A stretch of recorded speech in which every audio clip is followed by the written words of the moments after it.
I've been incarcerated in over 25 different jails, prisons, or county jails. I've been locked up in about over 10 different states, and that's from Vermont all the way to Oklahoma City.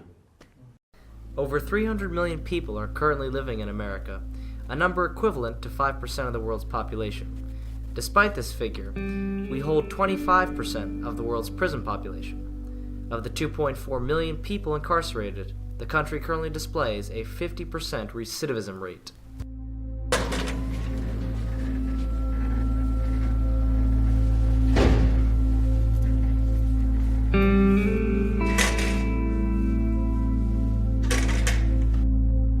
My name is Roland Woodley. I'm from Bridgeport, Connecticut. I probably hustled for almost 20 years, and I really could tell you that what I actually gained that I still have now is the criminal record out of all that. Prison does not correct you. You must correct yourself, and they don't have it set up for you to correct yourself either. Dan Barrett of the American Civil Liberties Union specializes in maximizing democratic control of government through open courts. Prison started, couple hundred years ago, and it had this view that it would help and rehabilitate people, and we think that we've kind of lost sight of that. We're now more into, as a government, more into warehousing people than actually getting them on a different path in life. So we'd like to get back to rehabilitation. To be honest with you, it wasn't jail that changed me. It's when I came home, and I realized things were different, the same but different, and I got back into the game. The system is made up for you to fail, not for you to succeed. They want that cycle. They want you to come back around. They want to entertain that all the time because that's how they live. They want that overtime. If you treat people humanely and you give them a set of expectations and a set of behavioral guides, that you might get better results than if you simply stick them in a warehouse and treat them more like animals. We have the right and left agree that we've frankly screwed up the correction system for 30 years and it's time to do something different.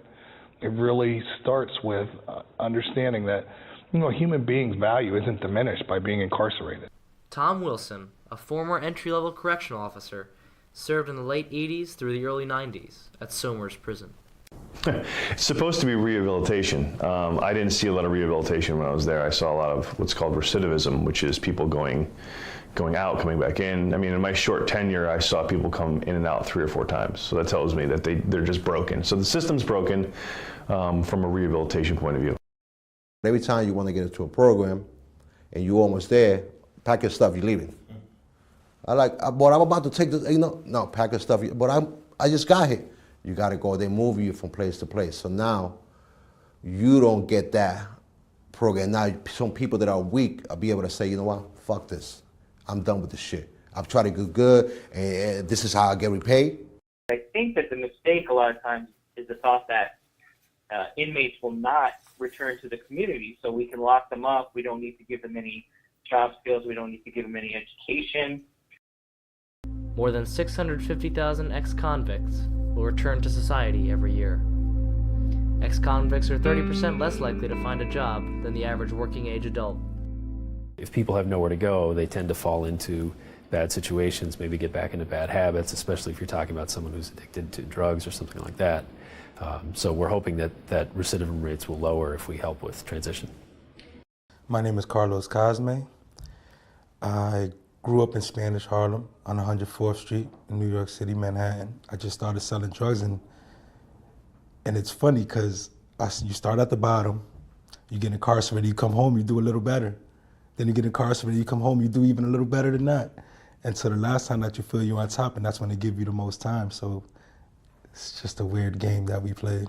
To weld or to fix, mechanical devices, and you make minimum wage, and you go out and you're tempted to sell drugs for a lot more money. I mean, I didn't want to go back, but all I did was sell drugs for so long. What else was I gonna do? People who are coming from prison get dropped off in the middle of a city, for example, with no transition, no support services, nothing at all in their pockets except what they went to prison with. I mean, it's cheaper to rehabilitate us now, send us home and let us become successful in society instead of us coming back and for you to keep paying for me to be incarcerated. When you go out here and you're on probation, they don't help you getting a job. You don't even got close. You got to go to a shelter. They're supposed to give you information, how to apply for this, how to do this. Our inmate's going to be there for 15 years and come back out and said, okay, I don't even know how to fill out a resume. And I said, I can't do this, falling off and trying to get back up. It wouldn't make any sense for me to come this far and go back to prison. And that last bit when I went in and I was let my daughter go on to the bus, how she hesitated, how she couldn't tell, or she didn't know what to say when I was leaving, because she knew I was leaving that day. It's just little small things. Carlos Cosme, convicted felon, guns, drugs, this, that. Not homeowner, not married, not son is a Marine, not associate's degree, not attended Central Connecticut State University, about 8 classes from his bachelor, none of that. You know, just the gun parts and the drugs, just my past, just everything from 10 years and before. And with things like that happening, how do we ever get ahead? We can't do it all alone. I'm still 157-546 no matter where I go. I'm looking to get my full pardon right now, but you know what? I'm not even looking for that. Because if I get it or I don't get it, it's not going to change who I am. It's not going to change where I'm going. I'm still going to be me. Doesn't matter to me. You could have me labeled 157-546. I know who I am. I was 13-848-014. That's my federal prison number. I am now Roland Woodley, the father of Tatiana Woodley, the father of Kiaje Harper, the father of Noah Cabral Woodley. So who am I? I am someone that can see the light. I am someone who will make my light shine brighter.